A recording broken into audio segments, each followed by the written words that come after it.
I'm probably supposed to be filming all of this. I feel like I would just time lapse it all, which is kind of bland and boring. I'd rather just kind of do it and then show you as I go along. I made a lot of progress on the motor.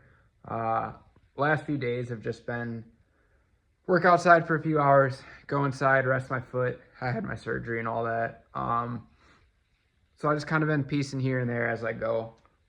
But I got quite a bit done. The bay, I probably will put that in before this. I cut it. I have not made the plates yet. I have not welded in new plates yet. Planning to do that here soon. Honestly, I'm kind of procrastinating. I really wanted to get the motor kind of together because I knew I had to order a couple more things. Like I have to order a tensioner. I thought that was included. Wanted to make sure all of my accessory spacing was correct, which it looks to be.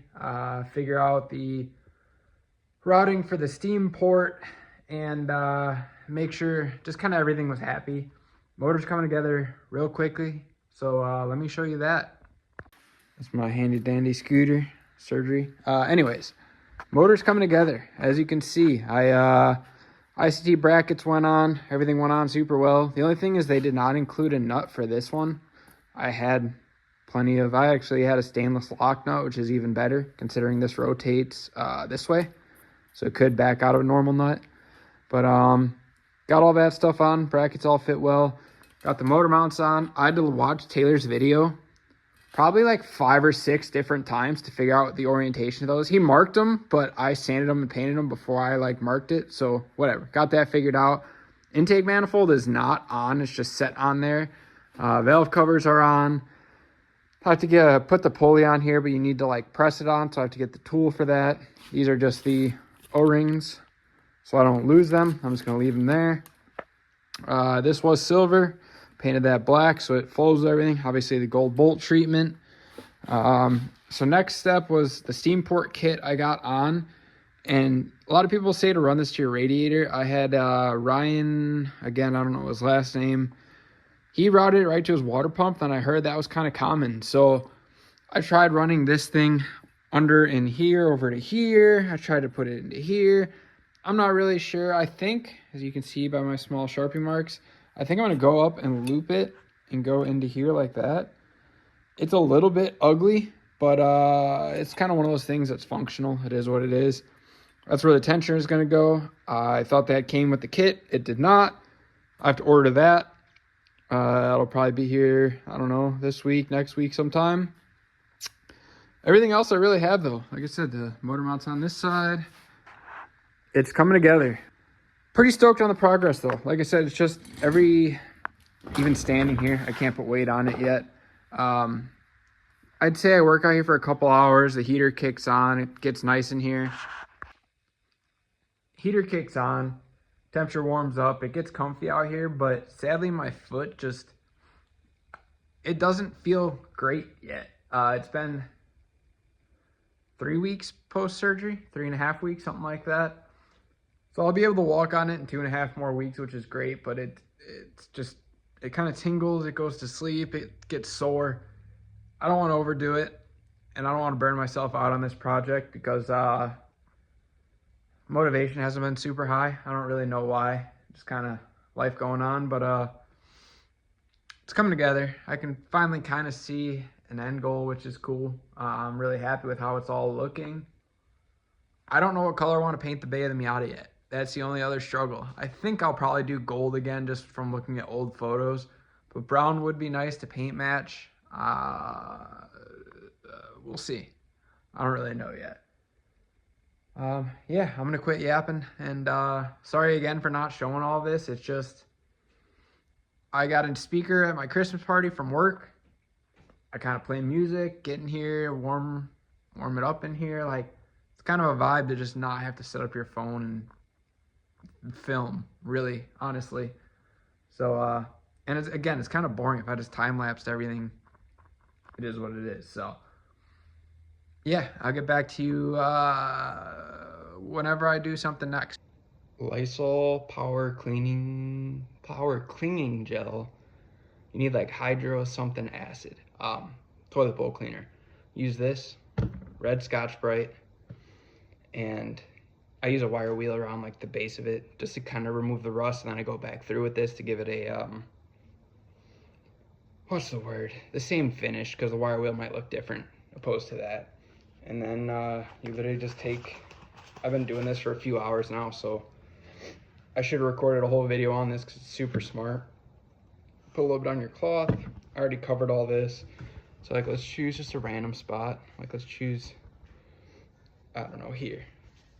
No, that's already, like here, these stains, watch.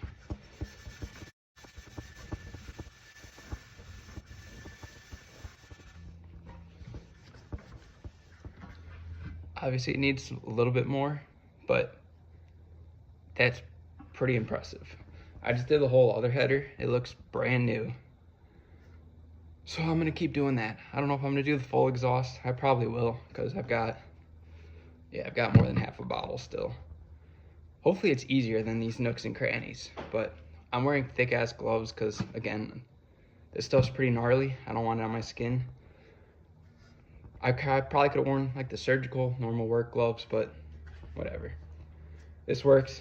Just take some elbow grease, but it's gonna look brand new.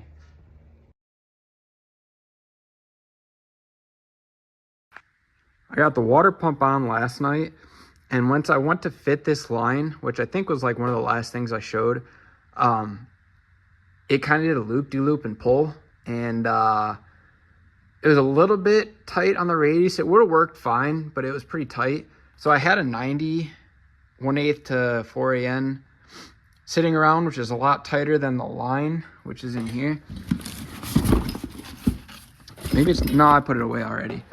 But the line came out to like here, and then would go up and in here, and it almost kinked. So I put this in here, and I ordered a straight, and then I matched this angle to that angle. So this literally will just go up and in now, which is super nice instead of doing like a loop like I had it. Like I said, I think I showed. And then I got the tensioner in. Of course, I had to paint the bolt. It's good. And then I just painted the Allens for this. So I'll bolt that up in just a minute. I could probably bolt the thermostat on, but I might wait until it's in the car because I know this goes like pretty much against the frame rail. This I'll probably have room, but again, what's the point of fighting it? But and then once the tensioner's on, I can run the, oh no, I have to do this. I totally forgot about the power steering pulley. Press on the pulley, put on the tensioner, and then I can route the belt, which is pretty cool. The other thing is I got all my sensors in. So I got like the crank sensor on. I'm slightly concerned about the map sensor. Doesn't have a spot to bolt right here, which LS3 intakes do. So I'm curious if this is like a replica of a stock one or something. I have to make a bracket for that. I think I'll just go like down, up, across with like some 16th or 8th steel. But I'm worried when my throttle cable bracket's on, it's gonna hit this. But I can't really tell right now. So that'll be a future problem. Right now I'm just gonna leave that there and hope for the best. And then I have to figure out what all these ports do. Like there's one here, there's one here, there's one on the back of the head, or on the back of the intake manifold. So that's kind of the next steps, but it's coming together. Like I said, I got to bolt that pulley on. Power steering pump pulley, I forgot about that. I have to go rent a tool from Advanced Auto or O'Reilly and get that done. But I think next step, I'm probably going to start welding in here. Welding that piece there. All that's painted, that was on the to-do list. Yeah, I'll check in here soon. All right, so I wanted to test a few things. One, I had to get a map sensor and take out the block off piece that I had. And I just made this little piece here on the lathe and I tapped it and it's getting JB welded on right now. It should be good, or plastic welded, whatever you want to call it. I might try and clean up that little goop there, but I don't want to play with it now. But I was worried that, here, I gotta pull my cable with my teeth. I was worried that when I go to full throttle, it's gonna hit this. And it does get very, very close. Let me pull it. But if you can see, this is at an angle down at full throttle.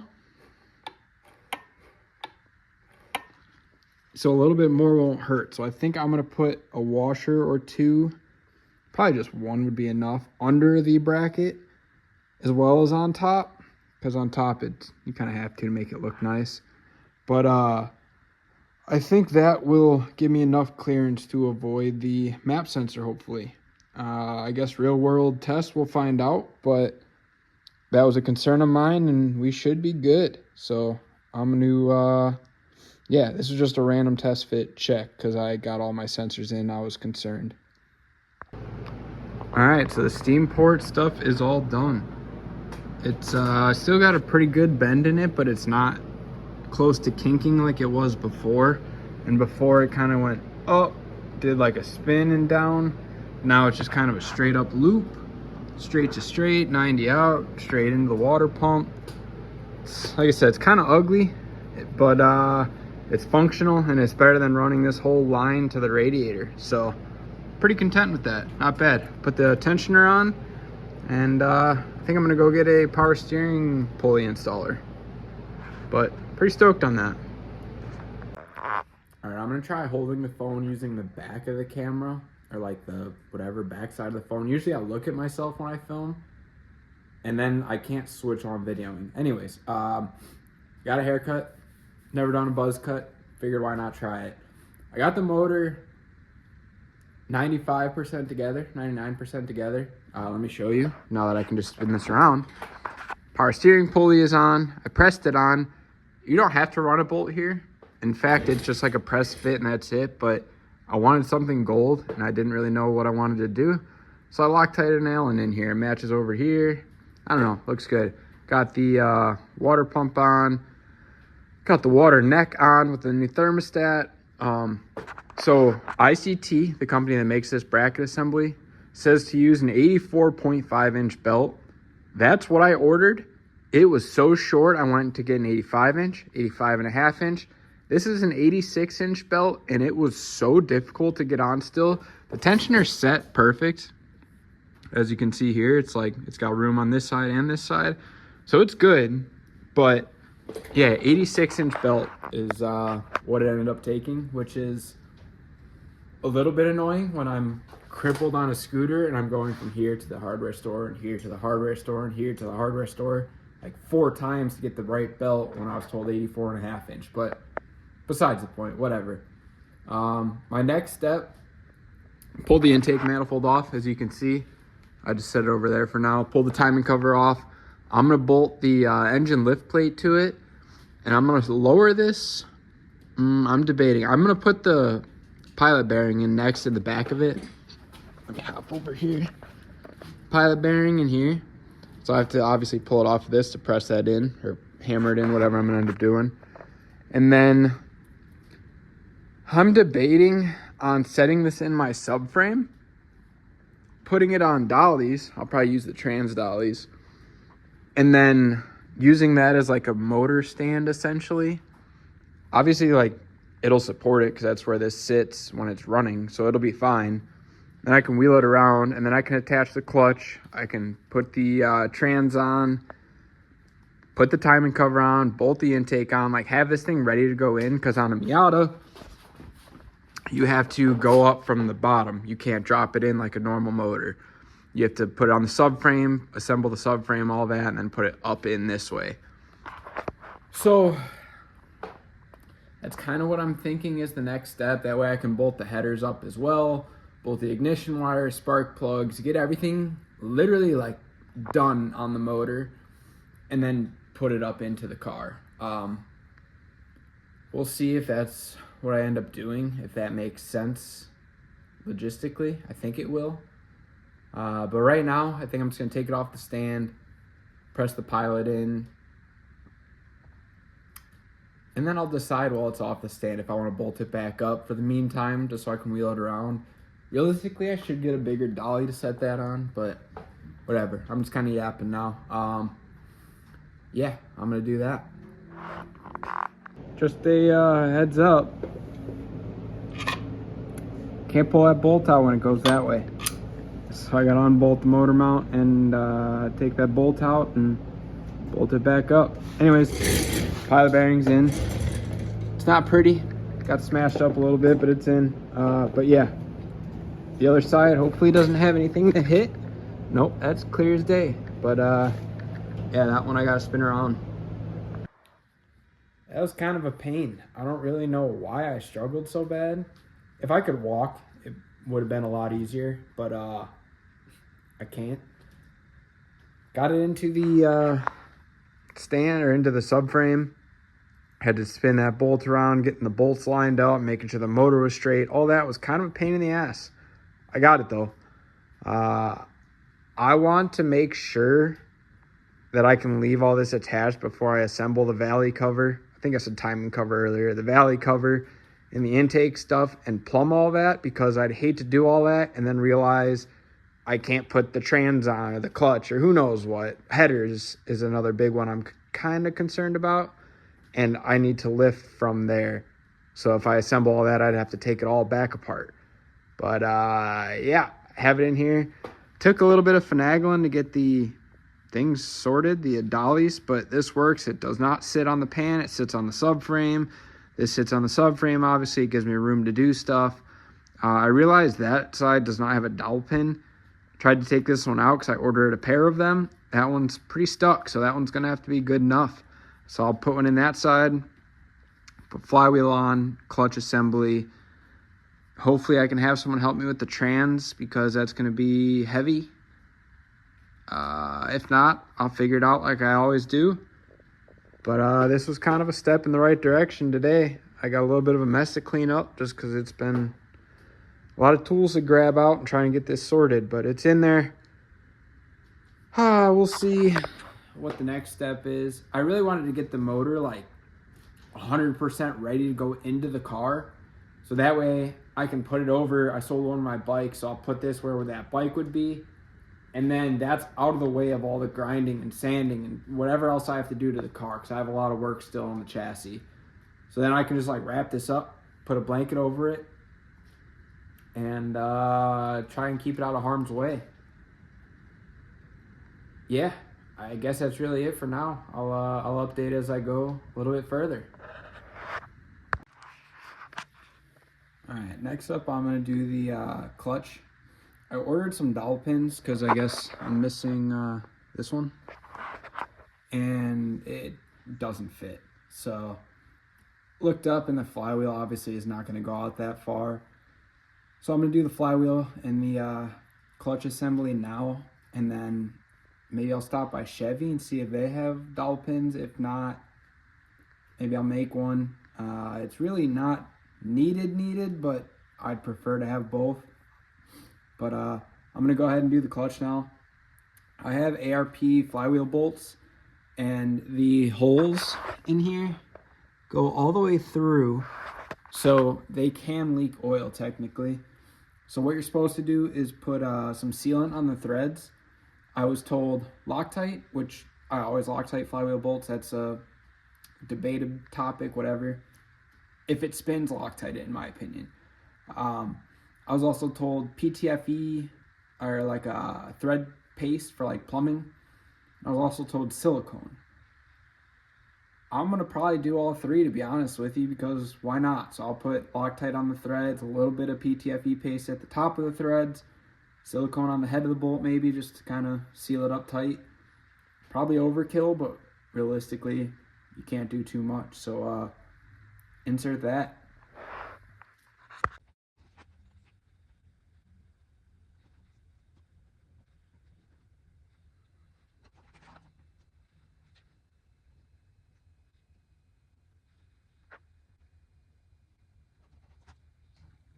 Now to do that 6 more times. Probably went a little bit more crazy than I had to, like I said, but Loctite, thread sealant, and a little silicone on the head. Should be good. If someone wants to tell me I'm wrong, go ahead. I think it'll be just fine. If anything, it'll be overkill, which nothing wrong with being overkill. Now install the flywheel. Okay, I already cleaned the back side of it. I cleaned the front side too, but you're gonna touch it, so clean it again. There's an extra hole on here. There's an extra hole in your crank. Line that up.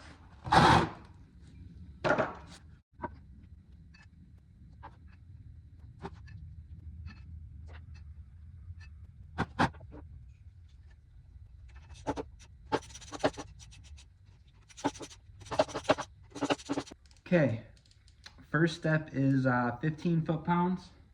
I'm gonna grab out the old torque wrench.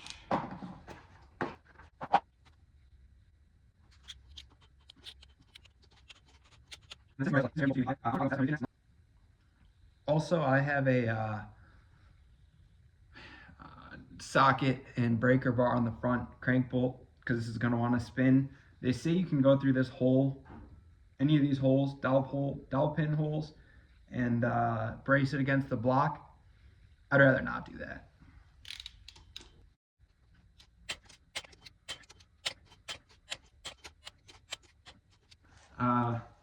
My torque wrench doesn't go up to 85, so I have to switch over to my 1/2 inch one.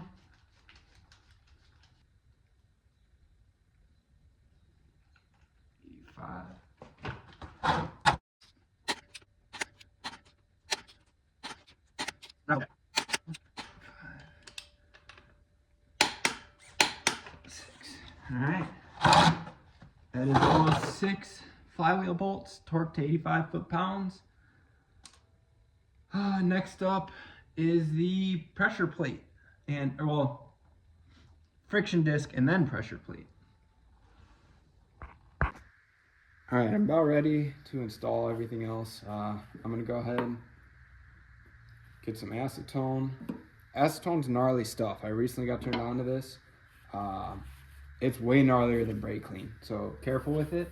But for something like this where you want this spotless, can't go wrong with being too clean.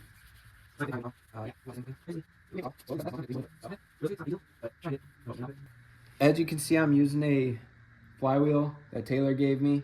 I have a new friction disc, and then I'm reusing the pressure plate as well. Monster Clutches was very against this. Taylor was fully on board, and I think it'll be fine. Let's hope so. It's all right. It's clean. Got my Loctite out here. Loctite in my bolts. I use blue on the pressure plate. I don't know why I changed from one to the other. A flywheel's way gnarlier. A pressure plate will just vibrate loose. I'll feel it. This, I don't know. Nothing's gonna come loose. Let's just go with that. Your friction disc. Try to not touch the friction areas. I got a 350Z alignment tool. Hopefully it'll work. Looks like it will. And then, I gotta clean the pressure plate. So next up is the pressure plate. Sometimes these are, got a new blue paper towel. Sometimes pressure plates and flywheels are like, what do you want to say, balanced together. I don't believe these are. I don't see any markings anywhere. No, so I'm just gonna assume they're not. I don't see any like material taken out of the pressure plate or anything. So, like I said, I'm going to assume it's not balanced with the flywheel, but we'll find out, I guess, sooner or later. Same thing, clean the friction area with your paper towel and acetone. As you can see, it's dirty. We don't want that.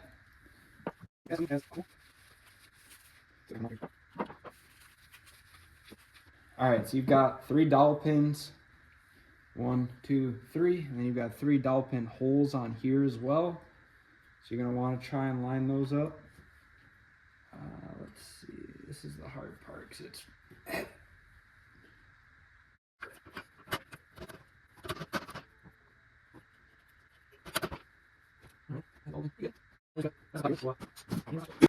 so obviously going the star pattern again.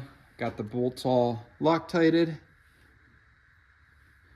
I do it on the bottom, and then I wipe it around in the threads, and then as you tighten it, it'll kind of suck it up to the head as well, which is kind of nice. I think in my head that makes sense.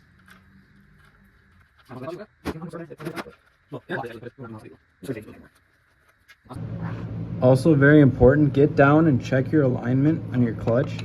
Your tool should go in and out super easily. These things have a lot of play in them. They're just shitty little plastic things. And your clutch disc is probably falling because of gravity anyway. So make sure it goes in and out real easy, like this. All right, it took some Googling, but I found it.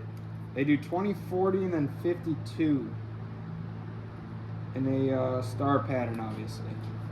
So kind of started doing that already, but Okay,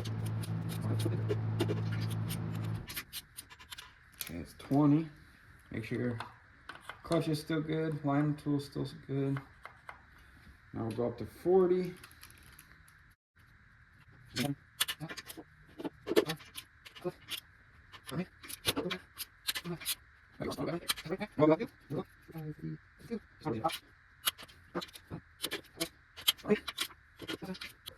Alright, that's it. Make sure that comes out easy, which it does, so we should be set there. That's all snugged up. Everything looks pretty good from what I can tell. Next up, transmission. I was getting ready to put the transmission on, and I was like, man, the inside of the bell housing was real dirty. So I decided to scrub that insert here.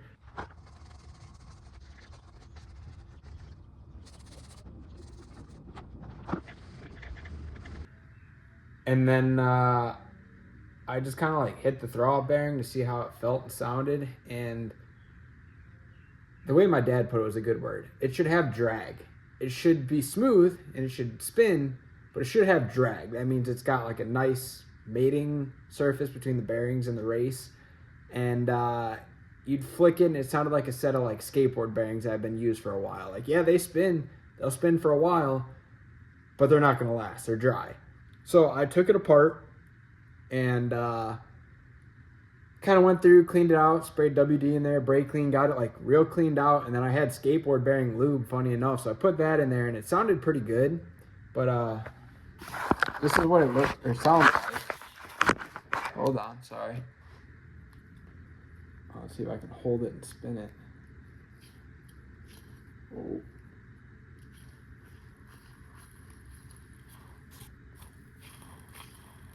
And it doesn't have play. It really would probably be fine.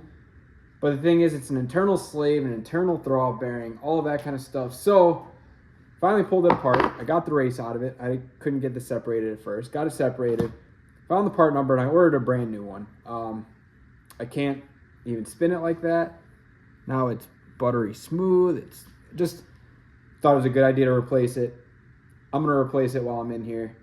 This one probably would have been fine, but well, it's one of those while you're there.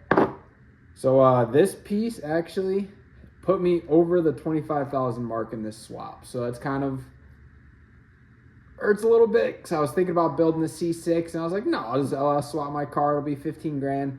I could have bought a beautiful C6 and built it into a drift car by this point, but it is what it is. Here we are. So anyways, yeah, new throwout bearing, long story short. I'm going to get this mated, get this in the trans, and hopefully get the trans on tonight. I'm going to try and do it alone. It's pretty freaking heavy. A CD is heavy. A Miata trans, done it alone a couple times. CD, pretty heavy trans. So we're going to see what we can do. Yeah, let's get into that. Also, I did end up going to Chevy and getting a new dowel pin. I have to tap it in a little bit, or alignment dowel. That's the part number.